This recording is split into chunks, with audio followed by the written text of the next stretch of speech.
ഇന്ന് തങ്ങൾ കടന്നു പോകുന്ന പ്രശ്നങ്ങളിൽ നിന്നും ഒരു വിടുതൽ വേണമെന്നല്ലാതെ ഈ പ്രശ്നങ്ങളുടെ എല്ലാം മൂല കാരണമായ പാപത്തിൽ നിന്നും വിടുവിക്കപ്പെടണമെന്ന് അധികം ആരും ചിന്തിക്കാറില്ല. സ്വന്തം യോഗ്യതയാലും മതിപ്പിനാലും ഒരു നല്ല വ്യക്തിയായി ജീവിക്കുന്നതിലും സദാചാരത്തിലും മതഭക്തിയിലും ദൈവത്തെ പ്രസാദിപ്പിച്ച് സ്വർഗത്തിൽ പോകുവാൻ കഴിയുമെന്ന് ചിന്തിക്കുന്ന മിഥ്യാബോധം. ഇതിന് എന്താണ് ഒരു പരിഹാരം?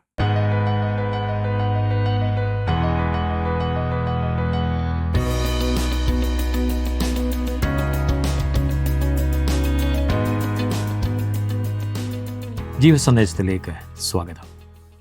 കഷ്ടമനുഭവിക്കുന്ന ക്രിസ്തു എന്നുള്ളത് മാനുഷിക ബുദ്ധിക്ക് ഉൾക്കൊള്ളുവാൻ കഴിയുന്ന ഒരു സന്ദേശമല്ലായിരുന്നു. തടിച്ച ഹൃദയവും കുരുടായ കണ്ണും മന്ദമായ ചെവികളുമുള്ള ജനത്തിന് ദൈവത്തിൻ്റെ തേജസ് കാണുവാനോ അവിടുത്തെ ആലോചനകളെ തിരിച്ചറിയുവാനോ കഴിഞ്ഞില്ല.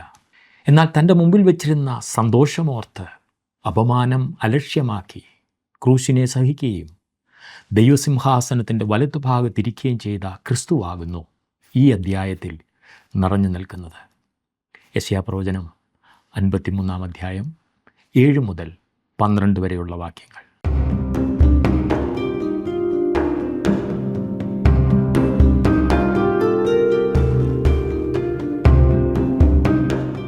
ക്രിസ്തു ജനിക്കുന്നതിന് 700 വർഷങ്ങൾക്ക് മുൻപ് അവൻ്റെ പീഡാനുഭവങ്ങളെക്കുറിച്ചും തേജസ്കരണത്തെക്കുറിച്ചും പ്രവചിച്ചിരിക്കുന്ന വ്യക്തമായ ഒരു ഭാഗമാകുന്നു യെശയ്യാപ്രവചനം 52 അധ്യായത്തിൻ്റെ 13 മുതൽ 53 അധ്യായത്തിൻ്റെ 12 വാക്യം വരെ.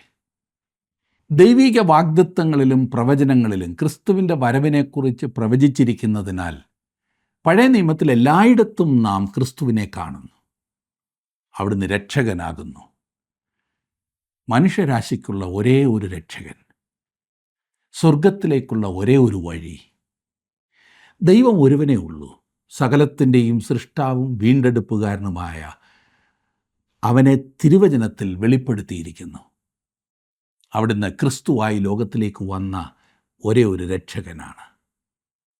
സത്യദൈവമായ ക്രിസ്തു മാത്രമാണ് മനുഷ്യവർഗത്തിൻ്റെ പാപക്ഷമയ്ക്കും രക്ഷയ്ക്കുമായി മരിക്കുകയും ഉയർത്തെഴുന്നേൽക്കുകയും ചെയ്തവൻ. യാതൊരു മനുഷ്യനും തൻ്റെ സ്വന്തം പരിശ്രമത്താൽ ദൈവത്തിങ്കിലേക്ക് ചെല്ലുക സാധ്യമല്ല എന്ന യാഥാർത്ഥ്യം ക്രിസ്തുമാർഗത്തിൻ്റെ മാത്രം പഠിപ്പീരാകുന്നു.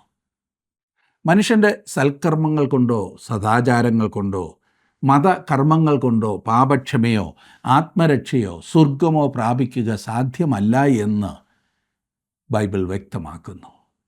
തങ്ങൾക്ക് സ്വയം നേടുവാൻ കഴിയാത്ത ഒന്നാകുന്നു ആത്മരക്ഷ എന്ന് തിരിച്ചറിയുന്നവർ ക്രിസ്തു തങ്ങളുടെ പാപങ്ങൾക്ക് വേണ്ടി മരിച്ച് ഉയർത്തെഴുന്നേറ്റു എന്ന് വിശ്വസിക്കുന്നതിനാൽ പാപക്ഷമയും ആത്മരക്ഷയും സ്വർഗത്തിലേക്കുള്ള പ്രവേശനവും ദൈവത്തോട് പൂർണ്ണമായി നിരന്നു എന്ന ഉറപ്പും ദാനമായി പ്രാപിക്കുന്നു. ഈ കാരണത്താലാണ് ക്രിസ്തുവിൻ്റെ മരണ പുനരുത്ഥാനങ്ങൾ ലോകചരിത്രത്തിലെ ഏറ്റവും വലിയ സംഭവമായി ആഘോഷിക്കപ്പെടുന്നത്. എന്നാൽ ഈ സംഭവങ്ങൾ നടക്കുന്നതിന് 700 വർഷങ്ങൾക്ക് മുൻപ് യെശയ്യാപ്രവാചകൻ ഇതേക്കുറിച്ച് ഇത്രയേറെ പ്രാധാന്യം നൽകി എഴുതുന്നത് എന്തിന് എന്ന് ചിന്തിക്കേണ്ടതുണ്ട്.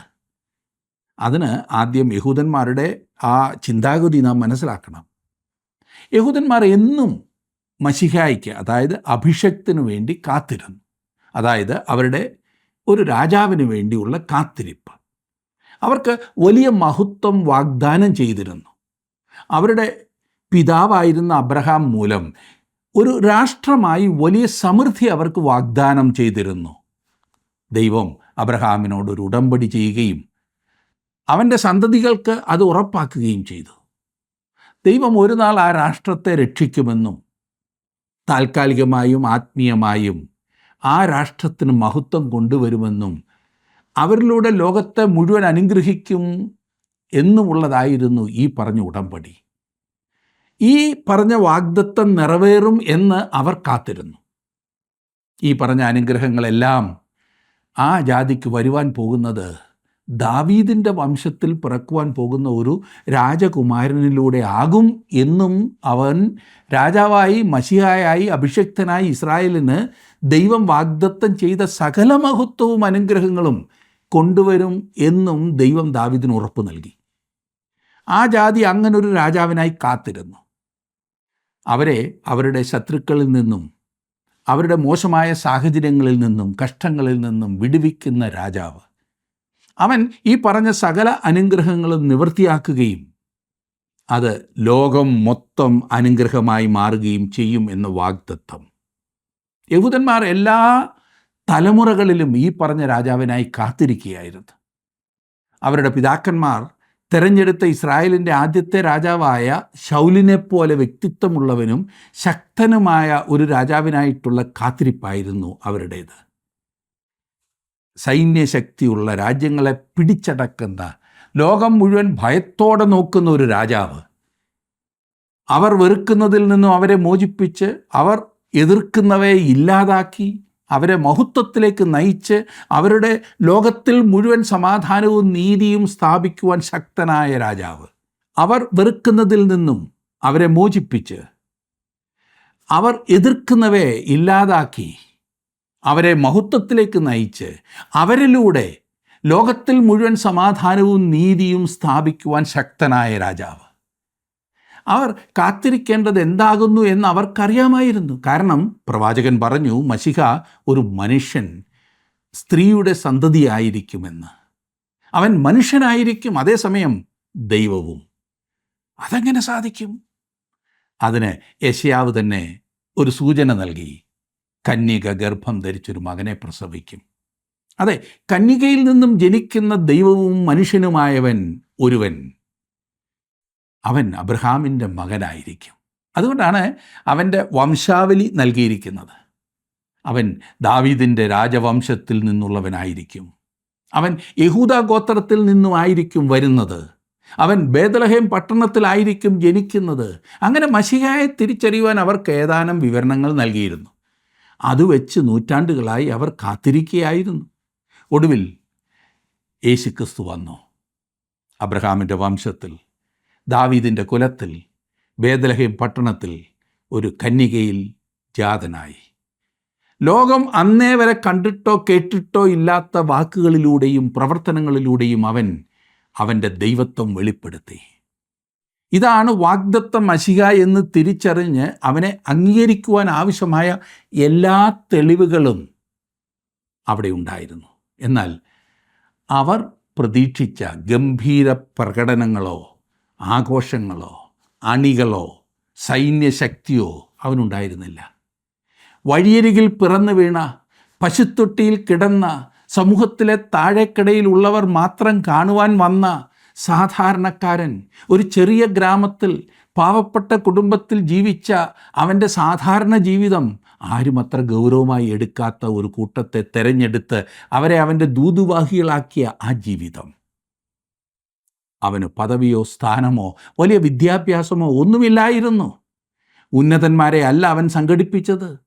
തനിക്ക് ഭരിക്കുവാനായി അവന് പ്രത്യേക തന്ത്രമൊന്നും ഇല്ലായിരുന്നു. എന്നാൽ യാതൊരുത്തർക്കും തെറ്റിദ്ധരിക്കാനാവാത്ത, നിഷേധിക്കുവാൻ കഴിയാത്ത ശക്തി അവനിൽ പ്രകടമായിരുന്നു. അവൻ്റെ പരസ്യ ശുശ്രൂഷയുടെ സമയത്ത് അവൻ ഇസ്രായേൽ ദേശത്തു നിന്നും സകലവിധ രോഗത്തെയും ഇല്ലായ്മ ചെയ്തു എന്നത് വ്യക്തമാണ്.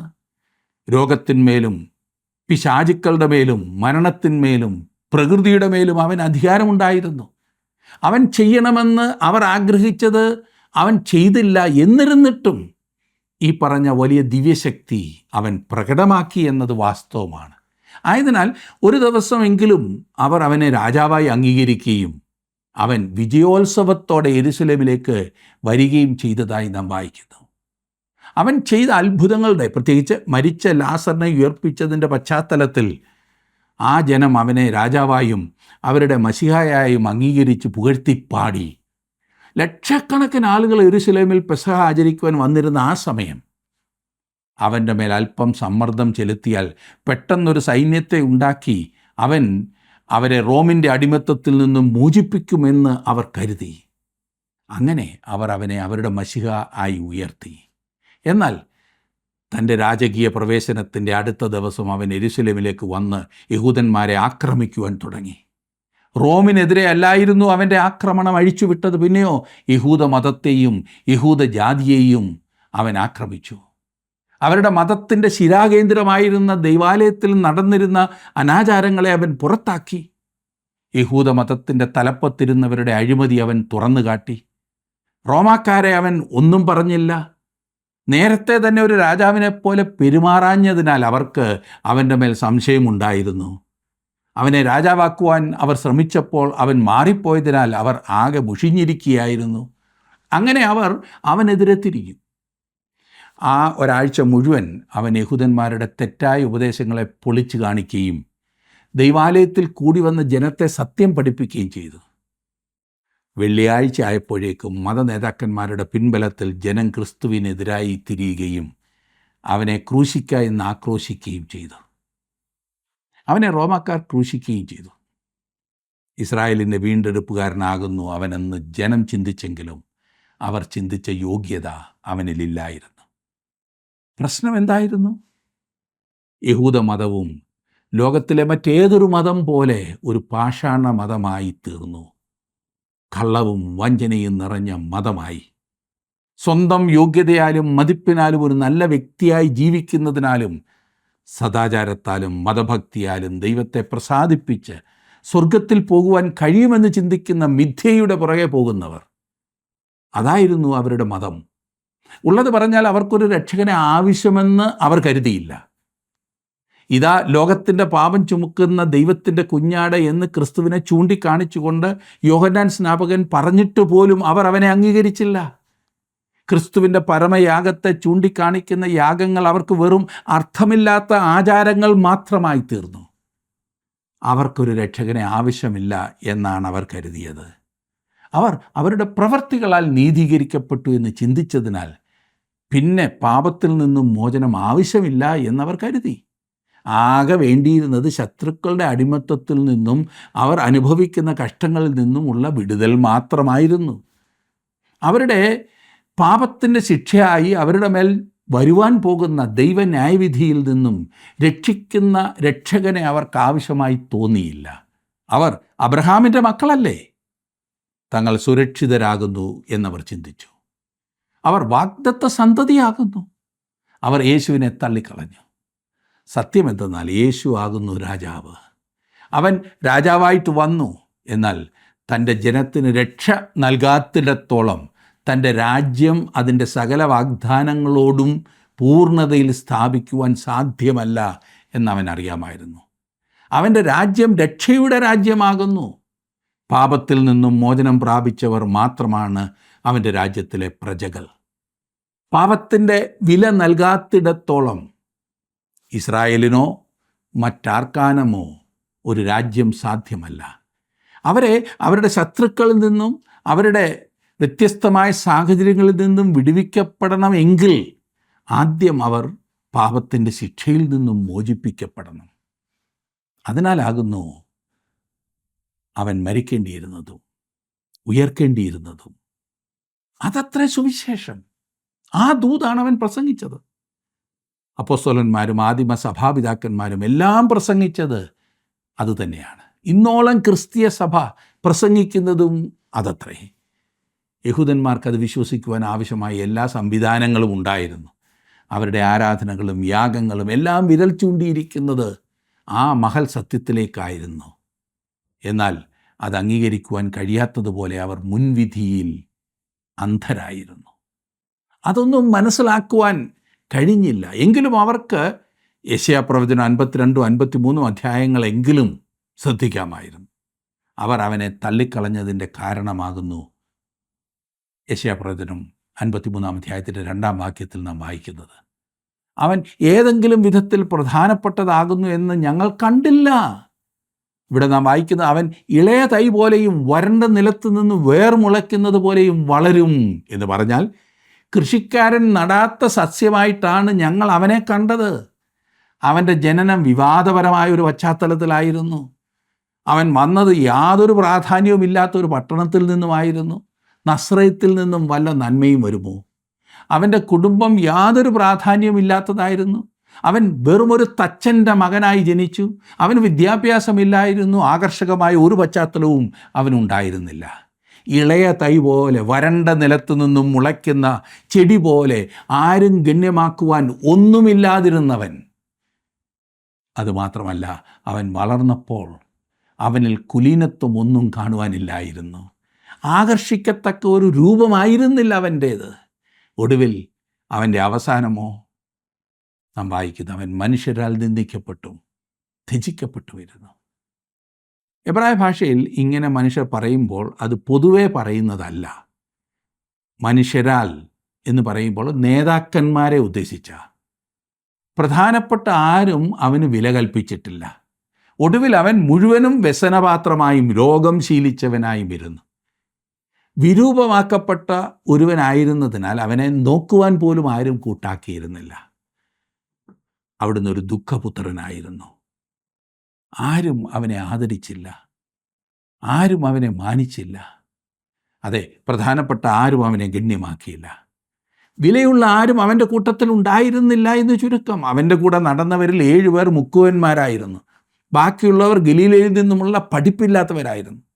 അവൻ്റെ കൂട്ടത്തിൽ ഉണ്ടായിരുന്നവരിൽ ഗലീലയ്ക്ക് പുറത്തു നിന്നുള്ള ഒരേ ഒരുവൻ യൂദാ മാത്രമായിരുന്നു. അവൻ കെരിയോത്ത് എന്ന പട്ടണത്തിൽ നിന്നുമായിരുന്നു വന്നത്.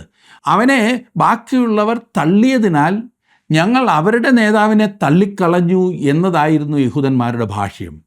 അവിടം തൊട്ട് അവർ അവനെ അപമാനിക്കാവുന്നതിൻ്റെ പരമാവധി അപമാനിക്കുവാൻ തുടങ്ങി. 3-ാം വാക്യത്തിൽ അവർ പറഞ്ഞു നിർത്തുന്നത്, അവൻ നിന്ദിതനായിരുന്നു, നാം അവനെ ആദരിച്ചതുമില്ല എന്നത്രേ. എന്ന് പറഞ്ഞാൽ അങ്ങനൊരുവൻ ഉണ്ടായിരുന്നില്ല എന്നതുപോലെ അവർ ജീവിച്ചു. താന്തോന്നിയായി പോകുന്ന ഒരു മകനെയോ മകളെയോ നോക്കി മാതാപിതാക്കൾ, ഞങ്ങൾക്കിങ്ങനൊരു മകൻ അല്ലെങ്കിൽ മകൾ ഇല്ലാത്തതുപോലെ ഞങ്ങൾ ജീവിച്ചോളാം എന്ന് പറയുന്നത് പോലെ ആയിരുന്നു യഹൂദന്മാർ യേശുവിനോട് പറഞ്ഞത്.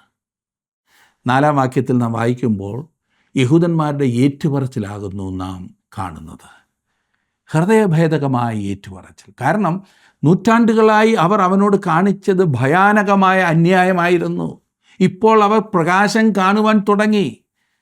സാക്ഷാൽ നമ്മുടെ രോഗങ്ങളെ അവൻ വഹിച്ചു, നമ്മുടെ വേദനകളെ അവൻ ചുമന്നു. നാമോ ദൈവം അവനെ ശിക്ഷിച്ചും അടിച്ചും ദണ്ഡിപ്പിച്ചും ഇരിക്കുന്നു എന്ന് വിചാരിച്ചു. വേറെ വിധത്തിൽ പറഞ്ഞാൽ, ഞങ്ങൾ കരുതി അവൻ ദൈവദൂഷണം പറഞ്ഞതിനാൽ ദൈവം അവനെ ശിക്ഷിക്കുകയാകുന്നു എന്ന്. അവൻ പറഞ്ഞു, അവനും പിതാവായ ദൈവവും ഒന്നാകുന്നു എന്ന്. ദൈവം അവനെ ശിക്ഷിക്കുകയാകുന്നു എന്ന് ഞങ്ങൾ കരുതി. എന്നാൽ ഇപ്പോൾ ഞങ്ങൾ മനസ്സിലാക്കുന്നു, ഞങ്ങളുടെ രോഗങ്ങളെയാണ് അവൻ വഹിച്ചതെന്നും ഞങ്ങളുടെ വേദനകളെയാണ് അവൻ ചുമന്നതെന്നും. 53-ാം അധ്യായത്തിലെ 7 മുതൽ 9 വരെയുള്ള വാക്യങ്ങൾ അവനെ സ്വമനസാലെ കഷ്ടം സഹിക്കുന്നവനായി പറഞ്ഞിരിക്കുന്ന വാക്യങ്ങളാണ്. നാം വായിക്കുന്നു, അവൻ തന്നെത്താൻ താഴ്ത്തി, വായെ തുറക്കാതിരുന്നിട്ടും അവൻ പീഡിപ്പിക്കപ്പെട്ടു. കൊല്ലുവാൻ കൊണ്ടുപോകുന്ന കുഞ്ഞാടിനെ പോലെയും രോമം കത്തിരിക്കുന്നവരുടെ മുൻപാകെ മിണ്ടാതെ ഇരിക്കുന്ന ആടിനെപ്പോലെയും അവൻ വായെ തുറക്കാതിരുന്നു. ഇത് ക്രിസ്തുവിനെക്കുറിച്ചുള്ള ഒരു വിവരണമാകുന്നു. അവൻ എങ്ങനെ ക്രൂശിങ്കിലേക്ക് പോയെന്ന് വിവരിക്കുന്നു. തന്നെ തന്നെ പ്രതിരോധിച്ചുകൊണ്ട് അവൻ ഒരു വാക്കും ഉരിയാടിയില്ല.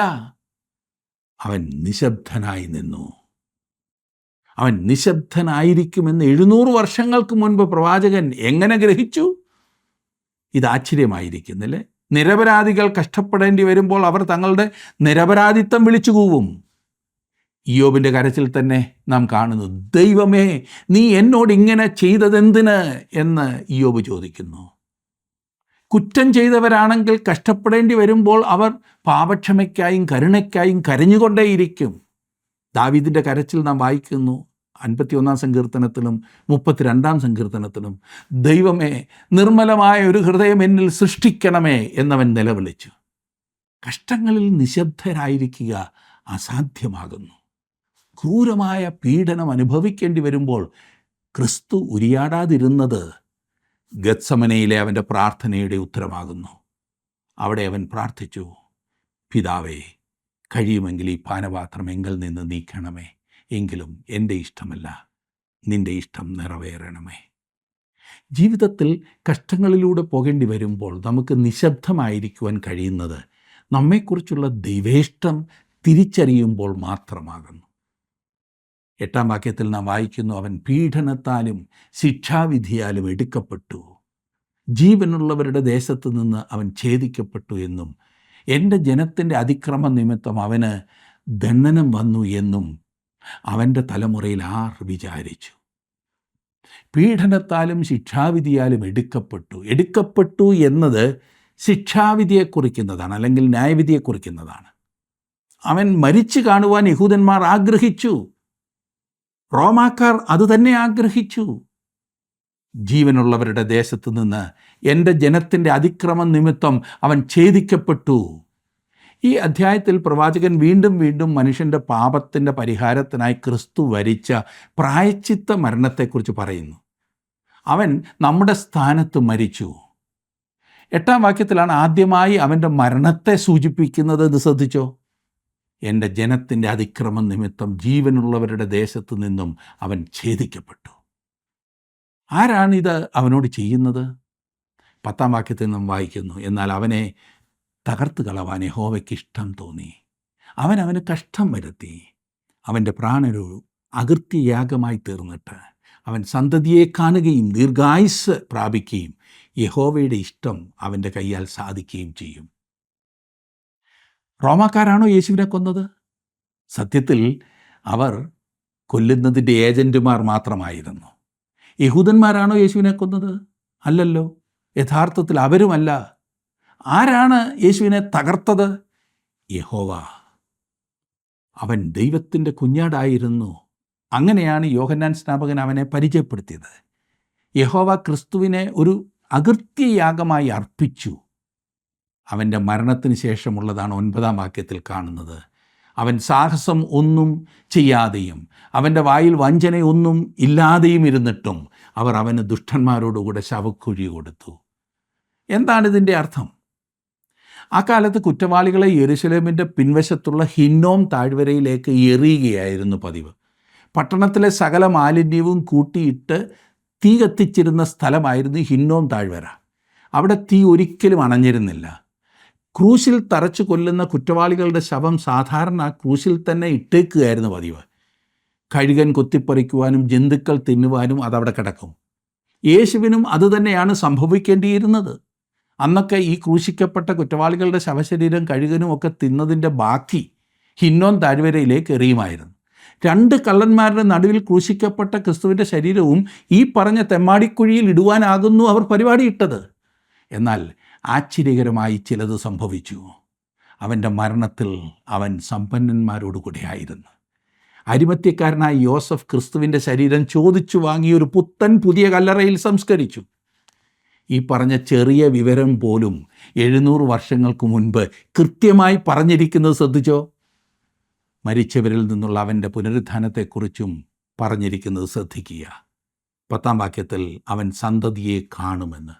മരിച്ചു കഴിഞ്ഞാൽ എങ്ങനെയാണ് സന്തതിയെ കാണുന്നത്? അതിൻ്റെ അർത്ഥം വീണ്ടെടുക്കപ്പെട്ടവരുടെ സമൂഹം അവന് ചുറ്റും കൂടുമെന്നാണ്. എന്നിട്ട് പറയുന്നു, അവൻ ദീർഘായുസ് പ്രാപിക്കുകയും യഹോവയുടെ ഇഷ്ടം അവൻ്റെ കയ്യാൽ സാധിക്കുകയും ചെയ്യുമെന്ന്. എന്താണ് യഹോവയുടെ ഇഷ്ടം? വീണ്ടെടുപ്പിൻ്റെ മൊത്തം ഉദ്ദേശം പിതാവ് തൻ്റെ പുത്രന് ഒരു മണവാട്ടിയെ ഒരുക്കുക എന്നതത്രേ. എന്തിനാണ് ഒരു മണവാട്ടി? പിതാവിന് പുത്രനോടുള്ള സ്നേഹത്തെ പ്രദർശിപ്പിക്കുന്നതിന് വീണ്ടെടുക്കപ്പെട്ട ഒരു സമൂഹത്തെ ഒരുക്കുക എന്നത് പിതാവിൻ്റെ പദ്ധതിയാകുന്നു. വേറൊരു വിധത്തിൽ പറഞ്ഞാൽ രക്ഷയുടെ ഉദ്ദേശം നമ്മളല്ല, നാം മുഖാന്തരം മാത്രമാകുന്നു. തൻ്റെ പുത്രനെ നിത്യത മുഴുവൻ മഹത്വപ്പെടുത്തുന്ന വീണ്ടെടുക്കപ്പെട്ട ഒരു സമൂഹത്തെ സൃഷ്ടിക്കുന്നതിന് വേണ്ടിയാകുന്നു ദൈവം നമ്മെ രക്ഷിക്കുന്നത്. അത് ചെയ്യുവാനുള്ള ഒരേ ഒരു മാർഗം പുത്രൻ്റെ മരണത്തിൽ കൂടി മാത്രമാകുന്നു. അങ്ങനെ അവൻ മരിക്കും, അവൻ ഉയർത്തെഴുന്നേൽക്കും. യഹോവയുടെ ഇഷ്ടം അവൻ്റെ കയ്യാൽ സാധിക്കും. എന്താണ് യഹോവയുടെ ഇഷ്ടം? തൻ്റെ പുത്രനൊരു മണവാട്ടിയെ രൂപപ്പെടുത്തുക. എന്നിട്ട് പറയുന്നു, അവൻ തൻ്റെ പ്രയത്നഫലം കണ്ട് തൃപ്തനാകുമെന്ന്.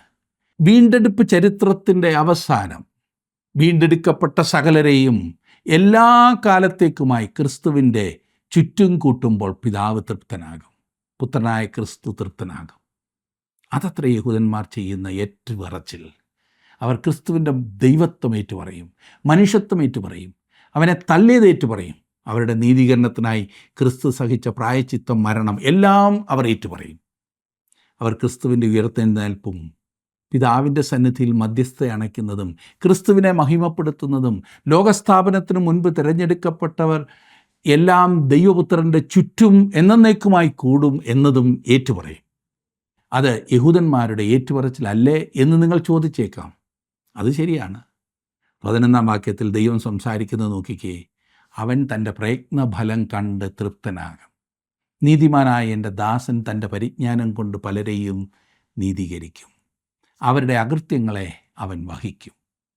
ഇവിടെ അവരുടെ ഏറ്റുപറച്ചിൽ ദൈവം സംക്ഷിപ്തമായി പറയുകയാണ് ചെയ്യുന്നത്. അവൻ പലരെയും നീതീകരിക്കും. അതവൻ ഇന്നും തുടരുന്നു. 12-ാം വാക്യം അവനെ മഹത്വീകരിക്കുന്നതാണ്. അതുകൊണ്ട് ഞാൻ അവന് മഹാന്മാരോടുകൂടെ ഓഹരി കൊടുക്കും, ബലവാന്മാരോടുകൂടെ അവർ കൊള്ള പങ്കിടും.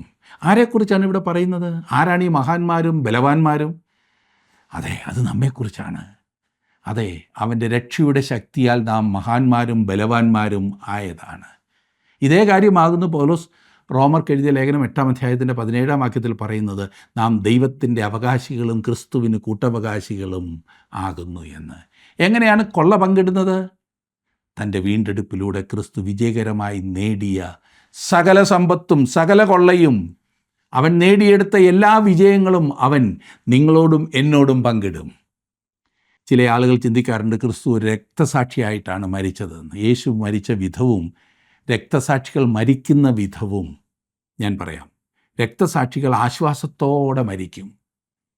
അവർ ദൈവകൃപയുടെ സാക്ഷികളായി മരിക്കും. പാട്ടുകൾ പാടിയും ദൈവത്തെ സ്തുതിച്ചും വചനം ഉരുവിട്ടും അവരെ ഉപദ്രവിക്കുന്നവർക്ക് വേണ്ടി പ്രാർത്ഥിച്ചും കൊണ്ടവർ മരിക്കും. എന്നാൽ ക്രിസ്തുവിൻ്റെ മരണത്തിൽ ഈ പറഞ്ഞതൊന്നുമില്ലായിരുന്നു. കൃപയുടെ സുരക്ഷിതത്വത്തിൽ രക്തസാക്ഷികൾ മരിച്ചു. അവർ പരിശുദ്ധാത്മാവിൻ്റെ ശുശ്രൂഷ ആസ്വദിച്ച് മരിച്ചു. ക്രിസ്തു മരിച്ചത് കൃപയ്ക്ക് കീഴിലല്ലായിരുന്നു. അവൻ ന്യായപ്രമാണത്തിൻ്റെ ശിക്ഷ അതിൻ്റെ സകല ക്രൂരതയോടും കൂടി ഏറ്റുകൊണ്ട് മരിച്ചു. രക്തസാക്ഷികൾ സ്വർഗം രുചിച്ചു മരിക്കും. യേശു നരകത്തിൻ്റെ ക്രൂരത അനുഭവിച്ചു.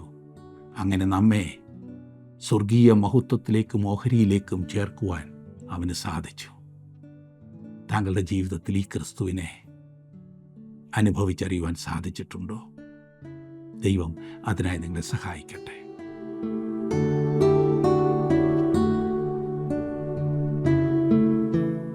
ക്രിസ്തു മരിച്ചിട്ട് ഉയർത്തെഴുന്നേറ്റിരിക്കുന്നു എന്നുള്ളതാകുന്നു നമ്മുടെ വിശ്വാസത്തിൻ്റെ നങ്കൂരം. യേശു ക്രിസ്തുവിൻ്റെ മഹത്വം പ്രാപിക്കുവാനല്ലോ അവൻ ഞങ്ങളുടെ സുവിശേഷ ഘോഷണത്താൽ നിങ്ങളെ രക്ഷയ്ക്ക് വിളിച്ചതെന്ന് വിശുദ്ധ പൗലോസ് തെസ്സലോനിക്ക സഭയ്ക്ക് എഴുതിയ ലേഖനത്തിൽ രേഖപ്പെടുത്തിയിരിക്കുന്നു. ഈ പ്രത്യാശയുള്ള ജീവിതത്തിൻ്റെ ഉടമകളായി തീരുവാൻ ഈ പഠനം നമ്മെ സഹായിക്കട്ടെ.